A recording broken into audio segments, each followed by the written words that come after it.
Once again, you can feel the tension here at Cape Canaveral. After having gone through this suspense twice before this week, the weathermen now tell us that barring further unpredicted changes, we have go conditions for Liberty Bell 7, both here and at the recovery area. The word from Pad 5 is booster and capsule countdown progressing smoothly after a brief hold. Astronaut Gus Grissom, the 35-year-old Air Force captain, is inside the capsule waiting. We're told he's still cool and calm, ready and eager to make the flight, 115 miles up and back, to become the free world's second man in space. Peter Hackett, NBC News.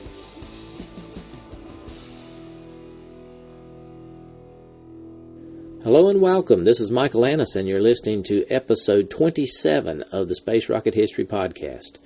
And now, Mercury-Redstone 4, Liberty Bell 7 with Gus Grissom.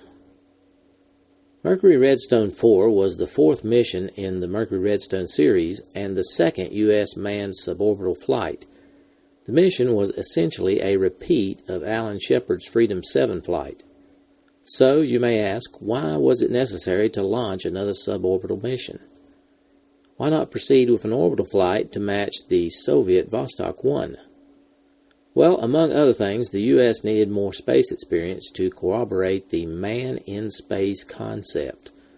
Also, the Redstone was the only booster NASA had that was approved for manned launches. The Atlas booster was available but not ready. Atlas was capable of putting a Mercury capsule into orbit, but it had been launched 3 times with unmanned capsules and had exploded 2 of the 3 times.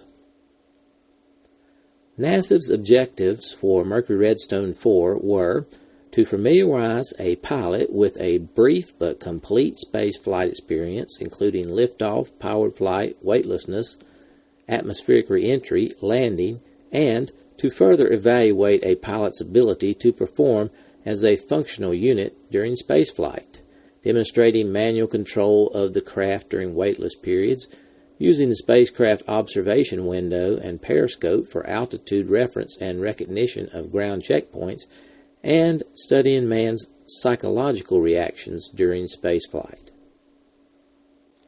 The spacecraft used for Mercury-Redstone 4 was delivered to Hangar S at Cape Canaveral, Florida on March 7, 1961. Upon delivery, the instrumentation and selected items of the communication system were removed from the spacecraft for bench testing. After reinstallation of the components, the system's test proceeded as scheduled. Those tests required a total of 33 days during which electrical, sequential, instrumentation, communication, environmental, reaction control, stabilization, and control systems were individually tested. After systems tests, the landing impact bag was installed, and then a simulated flight was run on the spacecraft. Then the parachutes and pyrotechnics were installed, and the spacecraft was weighed, balanced, and then delivered to the launch complex. Mercury-Redstone 4 then spent 21 days on the launch pad. There were a few configuration differences between Alan Shepard's Mercury-Redstone 3 and Mercury-Redstone 4. First, as requested by the Mercury astronauts, a large trapezoid-shaped viewing window was added. This window allowed the astronauts to have a greater viewing area than the original side port windows. The Corning Glass Works of Corning, New York designed and developed the multi-layered panes that made up the new window. The outer pane was 0.35 inches thick, made of Vicor glass. It could withstand temperatures of 1500 to 1800 degrees Fahrenheit. The inner plane was made up of 3 inner glass panels bonded to make a single inner plane. One plane was 0.17 inch thick sheet of Vicor, while the others were tempered glass. This new window assembly was as strong as any part of the spacecraft pressure vessel. The field of view was 30 degrees in the horizontal plane and 33 degrees in the vertical plane. Next, an explosive actuated side hatch was added to allow the astronaut to exit the spacecraft quickly in the event of an emergency. The mechanically operated side hatch on Mercury-Redstone 3 was in the same location and of the same size, but considerably heavier, 69 pounds, rather than the new explosive hatch, which is 23 pounds. The original side hatch was bolted shut with 70 bolts and covered with several spacecraft shingles, making it a slow process to open the original hatch.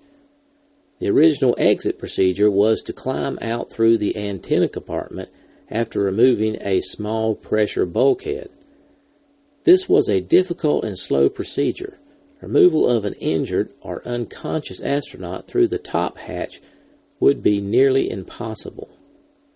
The new explosively actuated hatch utilized an explosive charge to fracture the attaching bolts and thus separate the hatch from the spacecraft. 70 1/4-inch titanium bolts secured the hatch to the door seal. A 0.06-inch diameter hole was drilled in each bolt to provide a weak point. A mild detonating fuse was installed in a channel between an inner and outer seal around the periphery of the hatch. When the mild detonating fuse was ignited, the resulting gas pressure between the inner and outer seal caused the bolts to fail in tension. There were two ways to fire the explosive hatch during recovery. On the inside of the hatch was a knobbed plunger. The pilot could remove a pin and press the plunger with a force of about 5 pounds. This would detonate the explosive charge, which would shear off the 70 bolts and propel the hatch 25 feet away in 1 second. If the pin were left in place, a force of 40 pounds was required to detonate the hatch. An outside rescuer could open the hatch by removing a small panel near the hatch and pulling a lanyard. Next, there was an upgrade to the manual controls for Mercury 4. A new rate stabilization control system allowed the fine control of spacecraft attitude movements by smaller turns of the hand controller. Previously, a lot of jockeying the device was necessary to attain the desired attitude. This rate dampening or rate augmentation system gave finer and easier handling qualities and a redundant means of firing the pitch, yaw, and roll thrusters. And finally, there were some minor hardware changes to reduce vibrations the pilot experienced during the booster phase of the flight. These changes came in the form of a redesigned fairing for the spacecraft Redstone adapter clamp ring and additional foam padding added to the head area of the contour couch. In January of 1961, Robert Gilruth, the director of the Space Task Group, informed Gus Grissom that he would be the primary pilot for Mercury 4. John Glenn would be the backup pilot. On July 15th of 1961, Gus Grissom announced he would name Mercury 4 Liberty Bell 7. Grissom said the name was an appropriate call sign for the bell-shaped spacecraft. He also said the name was synonymous with freedom. As a tribute to the original Liberty Bell, a crack was painted on the side of the spacecraft.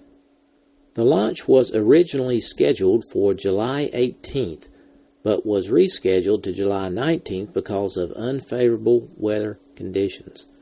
Then on July 19th, the countdown was stopped at T-10 minutes, and the launch was aborted due to more unfavorable weather. The launch was rescheduled for July 21st. The first half of the split launch countdown was begun at 6 a.m. Eastern Time on July 20th at T-640 minutes. Spacecraft preparation proceeded normally through the 12-hour planned hold period for hydrogen peroxide and pyrotechnic servicing. Evaluation of the weather at this time proved favorable, and a go was given to pick up the second half of the countdown at 2:30 a.m. Eastern Standard Time on July 21st. At T-180 minutes prior to liquid oxygen loading, a planned 1-hour hold was called for another weather evaluation. The evaluation was favorable and the count proceeded at 3 a.m. At T-minus 45 minutes, a 30-minute hold was called to install a misaligned hatch bolt. At T-minus 30 minutes, a 9-minute hold was called to turn off the pad searchlights, which interfered with launch telemetry during launch. At T-minus 15 minutes, a 41-minute hold was called to await better cloud conditions. The count then proceeded from T-minus 15 until liftoff. Gus Grissom was in the spacecraft 3 hours and 22 minutes prior to launch. Launch occurred at 7:20 a.m. Eastern Standard Time. Here's the countdown and launch starting at T-minus 1 minute 20 seconds. Alan Shepard was the voice for Mission Control. Okay, 130 mark. Let's check your periscope filters and mag at this time. Roger, mag and filters are okay. Roger. And I have the Vox on. Roger. 115 mark. No sun in your eyes? No sun in my eyes. Real fine. Okay, coming up on 1 minute. 2, 1, mark. Vox stopping off. Controls cut off. 50.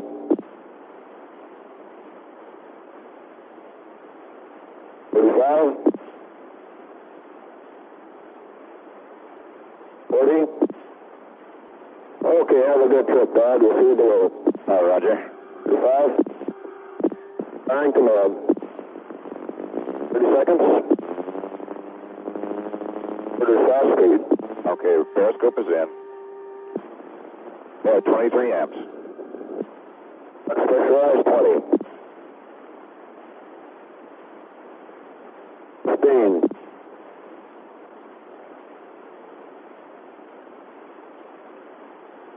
Pressurize 10.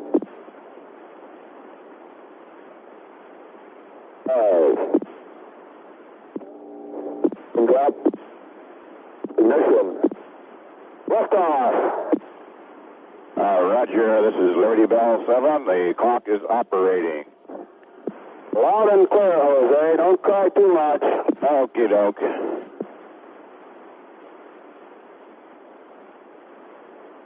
Okay, it's a nice ride up to now. Loud and clear. Roger.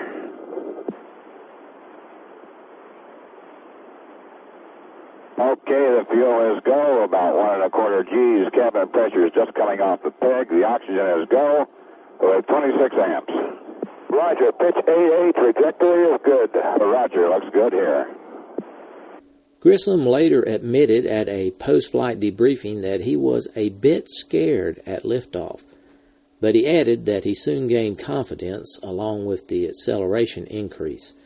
Hearing the engine roar at the pedestal, he thought that his elapsed time clock had started late. Like Shepard, he was amazed at the smooth quality of the liftoff, but then he noticed gradually more severe vibrations. These were never violent enough to impair his vision. The cabin pressure sealed off at the proper altitude of 27,000 feet, and Grissom felt elated that the environmental control system was in good working order. Watching his instruments for the pitch rate of the Redstone, Grissom saw it follow directions as programmed, tilting over about 1 degree per second. Under a 3G acceleration on the booster stage of his flight, Grissom noticed a sudden change in the color of the horizon from light blue to jet black. His attention was distracted by the noise of the Tower Jettison rocket firing on schedule.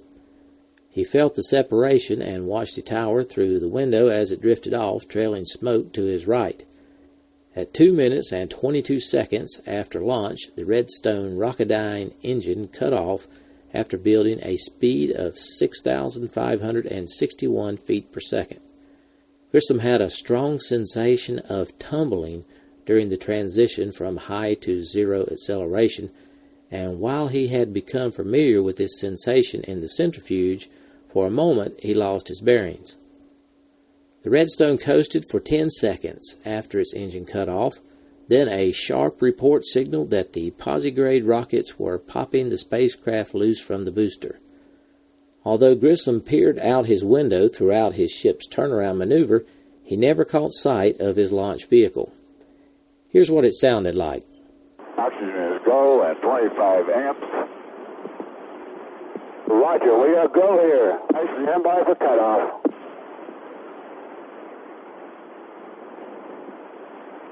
There with the power. Roger, visit on the power from the pictures. Roger. Squibs are off. Roger. There went posigrades. Capsule has separated. We're at 0G and turning around, and the sun is really bright. Roger, caps up is green, turnaround has started. Manual handle out. With turnaround accomplished, Grissom for the first time became a space pilot, assuming manual control. A constant urge to look out the window made concentrating on his control task difficult.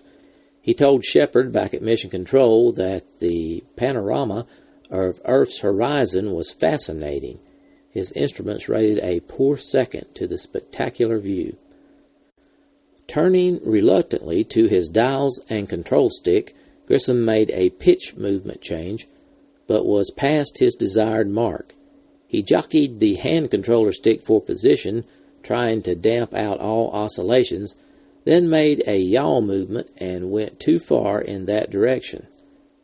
By the time the proper attitude was attained, the short time allocated for these maneuvers had been used, so he omitted the roll movement altogether. Grissom found the manual controls very sluggish when compared to the Mercury trainer. He then switched to the new rate command control systems and found perfect response, although fuel consumption was high. After the pitch and yaw maneuvers, Grissom made a roll movement so he could see the ground from his window.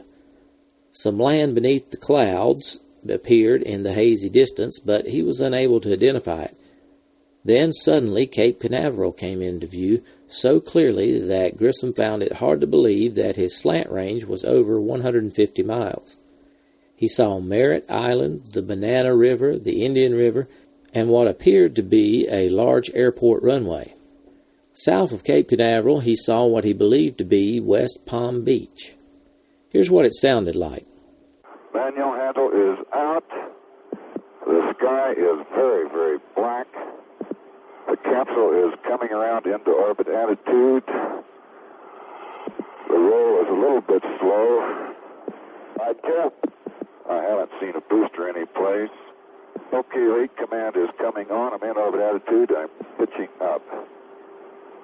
Roger, rate command is coming on. You're trying manual pitch. I think someplace.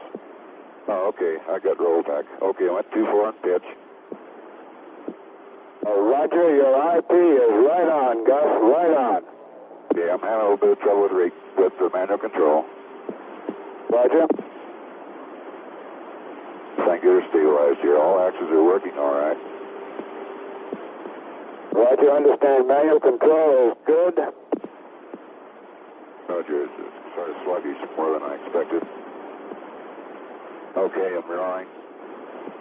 Roger, yeah. Okay, going back in yaw. I'm a little bit late there. Roger, reading you loud and clear, Gus. A lot of stuff floating around up here. Okay, I'm going to skip the yaw roll because I'm a little bit late. And I'm going to try this left yaw maneuver. About all I can really see is clouds. I haven't seen any land anyplace yet. Roger, you're on the window. Are you trying a yaw maneuver? I'm trying a yaw maneuver, and I'm on the window. It's such a fascinating view out the window, you just can't help but look out that way. I understand. 4 plus 30, Gus. 4 plus 30, he's looking out the window. Okay. I can see the coast, but I can't identify anything. Roger, 4 plus 40, Gus. With Liberty Bell at an altitude of 118 miles, it was now time to position the spacecraft into re-entry attitude. Grissom had initiated the retro-rocket sequence, and the spacecraft was arcing downward. His pulse reached 171 beats per minute. Retrofire gave him the distinct and peculiar feeling that he had reversed his backward flight through space and was actually moving face forward. As he plummeted downward, he saw what appeared to be two of the spent retro rockets pass across the periscope view. Here's what it sounded like. Okay, let me get back here to retro attitude. Retro sequence has started. Roger, retro sequence started. Go to retro attitude. Right, let's see if I'm in bad, not very good shape here. That's 15 seconds, plenty of time. I'll give you a mark at 5:10. Okay, retro attitude is still green. Retro's on my mark. He's in limit. 3, 2, 1, mark. There's one. Retro 1. Roger, retro 1. No boost. There went 3. Roger 3. All retros are fired. Roger, roger. Okay, yeah, they're fired out right there. Roger. Retro jettison armed. Retro jettison is armed, going to break command. Roger, understand. Manual fuel handle is in. Manual fuel handle is in. Mark and going to HF. Roger, HF. Pitching the spacecraft over a re-entry attitude of 14 degrees from Earth vertical, Grissom tried to see the stars out of his observation window. Instead, the glare of sunlight filled his cabin, making it difficult to read the panel dials, particularly those with blue lights. Grissom felt that he would not have noticed the .05 G light if he had not known it was about to flash on. Re-entry presented no problem. Grissom could not feel the oscillations following the acceleration buildup. He could only read them on the rate indicators. Meanwhile, he continued to report to the Mercury Control Center on his electric current reading, fuel quantity, acceleration, and other instrument indications. Condensation and smoke trailed off the heat shield at about 65,000 feet as Liberty Bell plunged back into the atmosphere. The drogue chute deployed on schedule at 21,000 feet. Grissom said he saw the deployment and felt some resulting pulsation motion, but not enough to worry him. Main parachute deployment occurred at 12,300 feet, which was about 1,000 feet higher than the desired nominal altitude.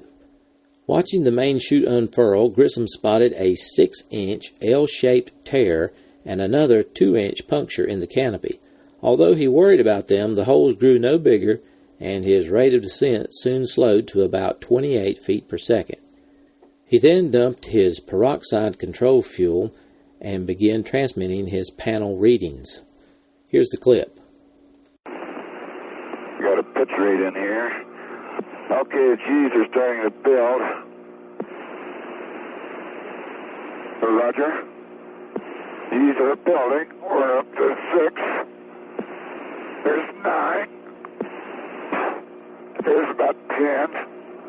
And the handle is off of one direction. There I got a little pitch rate coming back down to 7. Okay, the altimeter is actually at 65. There's 60. Okay, I'm getting some contrails, evidently a shock wave. 50,000 feet, I'm feeling good. Feeling very good. Everything is fine. At 45,000, do you still read?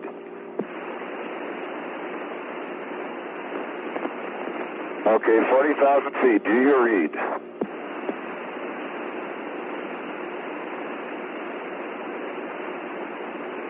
Okay, 35,000 feet if you read me.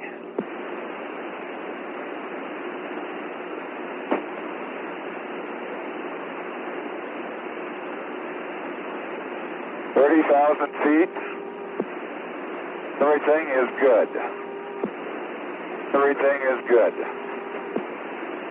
25,000 feet.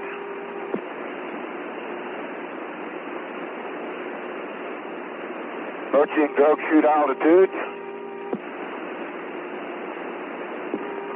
There's the drogue chute. Periscope has extended.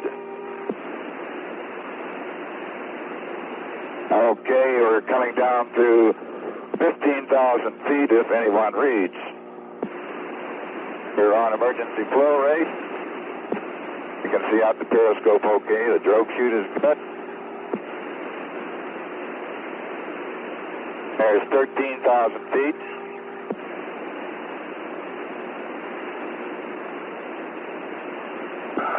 There goes the main chute. It's reefed. The main chute is good. Main chute is good. Rate of descent coming down to, there's 40 feet per second. A clunk sound confirmed that the landing bag had dropped in preparation for splashdown. Grissom then removed his oxygen hose and opened his visor, but deliberately left the suit ventilation hose attached.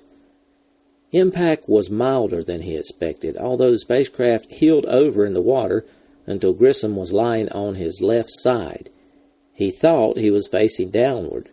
The spacecraft gradually righted itself, and as the window cleared the water, Grissom jettisoned the reserve parachute and activated the rescue aid switch.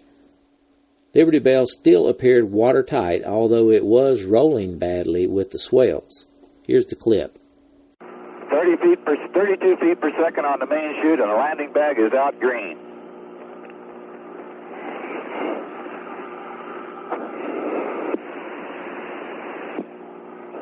Hello, does anybody read Liberty Bell? Liberty Bell 7, Liberty Bell 7. This is Atlantic Ship Capcom. Read you loud and clear. Our telemetry confirms your events. Over. Atlantic Ship Capcom, this is Liberty Bell 7. How do you read me? Over. Read you loud and clear, over.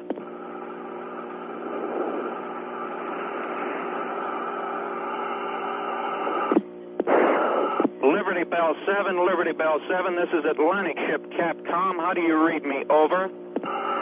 Atlantic Ship Capcom, this is Liberty Bell 7. I read you loud and clear. How me? Over. Roger, Bell 7. Read you loud and clear. Your status looks good. Your systems look good. We confirm your events. Over. Roger, and confirm the fuel has dumped. Over.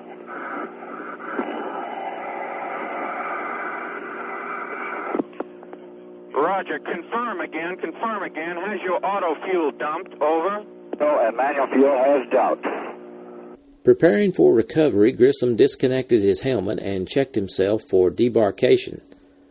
The neck dam did not unroll easily. Grissom tinkered with his suit collar to ensure his buoyancy in the event that he had to get out of the spacecraft quickly. When the recovery helicopters, which had taken to the air at launch time and visually followed the contrails and parachute descent, were still about 2 miles from splashdown point. Lieutenant James L. Lewis, pilot of the primary recovery helicopter, radioed Grissom to ask if he was ready for pickup. He replied that he wanted them to wait 5 minutes while he recorded his cockpit data. Using a grease pencil with the pressure suit gloves was awkward, and several times the suit ventilation caused the neck dam to balloon, but Grissom simply placed his thumb between his neck and the dam to allow the air to escape. Here's the audio. Much longer will be before you get here. This is +1. We're in orbit now this time around the capsule. Roger, give me about another 5 minutes here to mark these switch positions before I give you a call to come in and hook on. Are you ready to come in and hook on anytime? This is +1. Roger, we're ready anytime you are. Okay, give me about another 3 or 4 minutes here to make these switch positions, and I'll be ready for you. Welcome. At this point, Grissom is calmly taking notes on his final switch positions. He's not in a hurry to get out of the capsule, and there is no panic in his voice. At T plus 25 minutes 20 seconds, after logging the panel data, Grissom asked the helicopters to begin the approach for pickup. He removed the pin from the hatch cover detonator and laid back in the couch. Now I'm going to read the conversation from the flight transcript.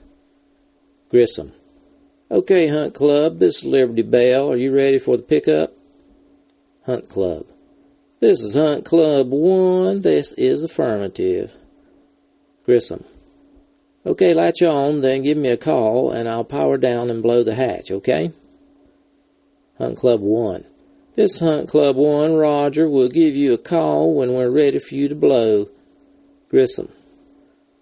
Roger, I've unplugged my suit, so I'm kind of warm now, so... Hunt Club 1. 1, Roger. Grissom. Now, if you tell me you're ready for me to blow, I'll have to take my helmet off, power down, and then blow the hatch. Hunt Club 1.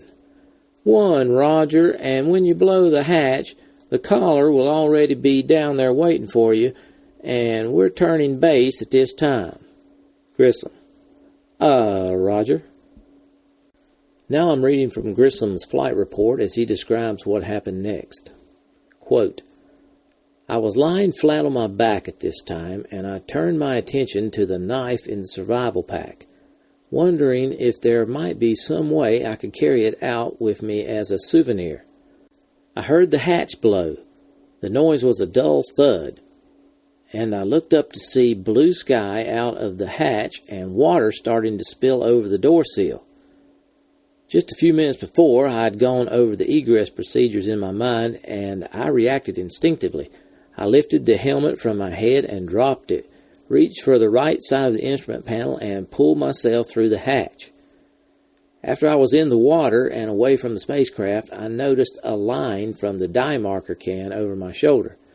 The spacecraft was obviously sinking, and I was concerned that I might be pulled down with it. I freed myself from the line and noticed that I was floating with my shoulders above the water. The helicopter was on top of the spacecraft at this time, with all 3 of its landing gear in the water. I thought the co-pilot was having difficulty hooking onto the spacecraft, and I swam the 4 or 5 feet to give him some help. Actually, he had cut the antenna and hooked the spacecraft in record time. The helicopter pulled up and away from me with the spacecraft, and I saw the personnel slings start downward. Then the sling was pulled back into the helicopter, and it started to move away from me. At this time, I knew that a second helicopter had been assigned to pick me up, so I started to swim away from the primary helicopter. I apparently got caught in the rotor wash between the 2 helicopters because I could not get close to the second helicopter. Even though I could see the horse collar swinging in the water, I finally reached the horse collar, and by this time I was getting quite exhausted. When I first got into the water, I was floating quite high up. I would say my armpits were just about at the water level, but the neck dam was not up tight, and I had forgotten to lock the oxygen inlet port, so the air was gradually seeping out of my suit. Probably the most air was going out around the neck dam, but I could see that I was gradually sinking lower and lower in the water and was having a difficult time staying afloat. Before the co-pilot finally got the horse collar to me, I was going underwater quite often. The mild swells we were having were breaking over my head, and I was swallowing some salt water. As I reached the horse collar, I slipped it into it, and I knew that I had it on backwards, but I gave the up signal and held on because I knew that I wasn't likely to slip out of the sling. As soon as I got into the helicopter, my first thought was to get on a life preserver so that if anything happened to the helicopter, I wouldn't have another ordeal in the water. Shortly after this time, the co-pilot informed me that the spacecraft had been dropped as a result of an engine malfunction in the primary helicopter. This is how Lieutenant John Reinhardt, the co-pilot of the nearest recovery helicopter, reported the event. The helicopters were making their final approach for pickup. He was preparing to cut the spacecraft's antenna whip with a squib-actuated cutter at the end of the pole when he saw the hatch cover fly off, strike the water at a distance of about 5 feet from the hatch, and then go skipping over the waves. Next, he saw Grissom's head appear, and the astronaut began climbing through the hatch. Once out, Grissom swam away.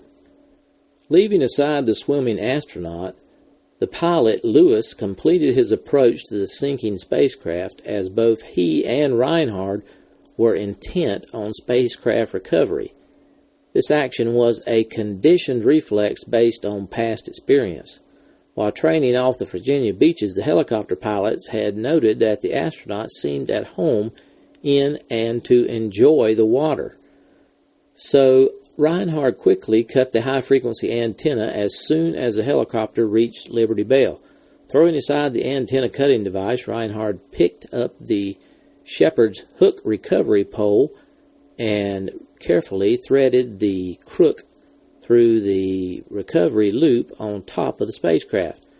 By this time, Lewis had lowered the helicopter to assist Reinhardt in his task to a point that the chopper's 3 wheels were in the water.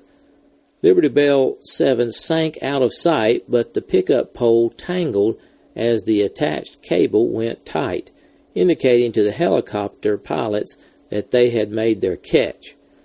Reinhardt immediately prepared to pass the floating astronaut the personnel hoist, but at that moment Lewis called a warning that a detector light had flashed on the instrument panel, indicating that metal chips were in the oil sump because of engine strain.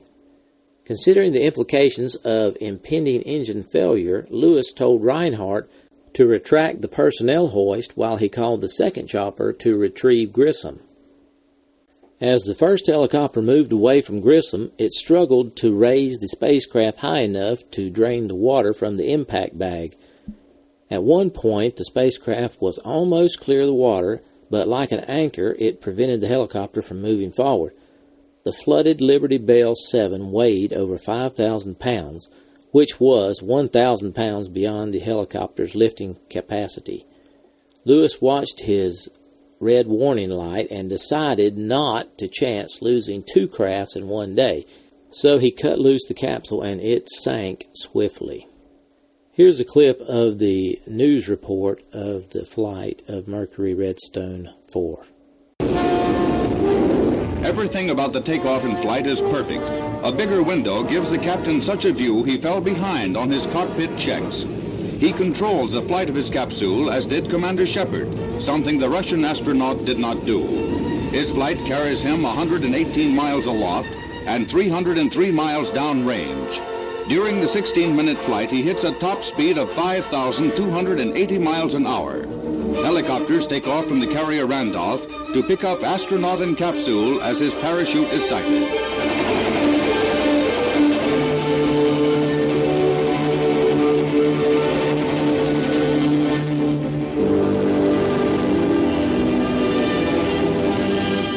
Heartbreaking finale. As Captain Grissom prepares to leave the Mercury, the explosive bolts let go and blow off the escape hatch cover. While the helicopter tries vainly to keep the capsule afloat, Grissom is forced to swim clear of the whirling blades so that another craft can pick him up. He's underwater for 3 minutes in a tense, real-life drama.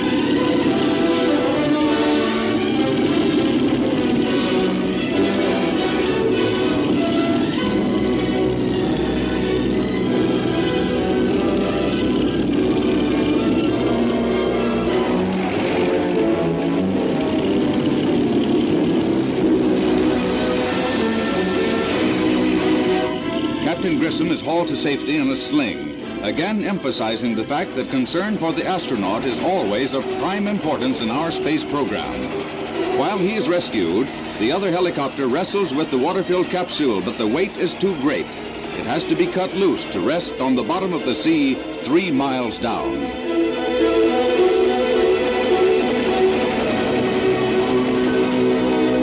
A cheering crew on the Randolph welcomes the captain back to the carrier. The nation's second man into space was able to send back invaluable data that pushes forward our program despite the loss of the films and other information aboard the sunken capsule.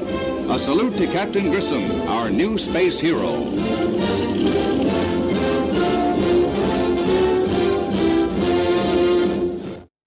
Substantial controversy ensued as Grissom reported that the hatch had blown prematurely without his authorization. Engineering teams believed that this was unlikely. Subsequent independent technical review of the incident raised doubts regarding the incident's report conclusions that Grissom blew the hatch and was responsible for the loss of the spacecraft. Several Mercury flights later, astronaut Wally Schirra manually blew Sigma 7's hatch after recovery when his spacecraft was on the deck of the recovery ship in a deliberate attempt to dispel the rumor that Grissom might have blown Liberty Bell 7's hatch deliberately. As anticipated, the kickback from the manual trigger left Schirra with a visible injury to his right hand. Grissom was uninjured when he exited the spacecraft, as documented by his post-flight physical. This strongly supports his assertion that he did not accidentally hit the trigger, since in that case he would have been even more likely to injure himself than with intentional activation. Several years later, during an interview, Grissom said he thought the hatch might have been triggered because the external release lanyard came loose. On Liberty Bell 7, the external release lanyard was only held in place by a single screw. It was better secured on later flights. This theory was accepted by Gunter Wendt, the pad leader for most early American manned spaceflights. In an ironic twist of fate, the inability to quickly open a hatch contributed to Grissom's death, as well as that of Ed White and Roger B. Chaffee in Apollo 1. Use of an explosive hatch had been rejected following the discovery by engineers that, in fact, an explosive egress system on a spacecraft could inadvertently fire without being triggered. On July 20th, 1999, the 30th anniversary of the Apollo 11 lunar landing and 1 day before the 38th anniversary of Mercury 4's flight, Oceaneering International lifted the Liberty Bell 7 spacecraft off the floor of the Atlantic Ocean and onto the deck of a recovery ship. The team was led by Kurt Newport and financed by the Discovery Channel. The spacecraft was found after a 14-year effort by Newport at a depth of nearly 15,000 feet. Liberty Bell 7 was then sent to the Kansas Cosmosphere and Space Center, where it was disassembled, cleaned, and is now on display. In conclusion, despite the failure of the explosive hatch to properly function and the loss of the spacecraft, Mercury-Redstone 4 was deemed a successful mission. The incident resulted in a change of procedures which required the firing safety pin to remain in place until after the helicopter hook was attached and tension applied to the recovery cable. There is strong evidence that NASA did not blame Grissom for the loss of Liberty Bell 7 in the fact that he was maintained in the prime rotation spot for future flights, commanding the first Gemini flight and the first planned Apollo flight.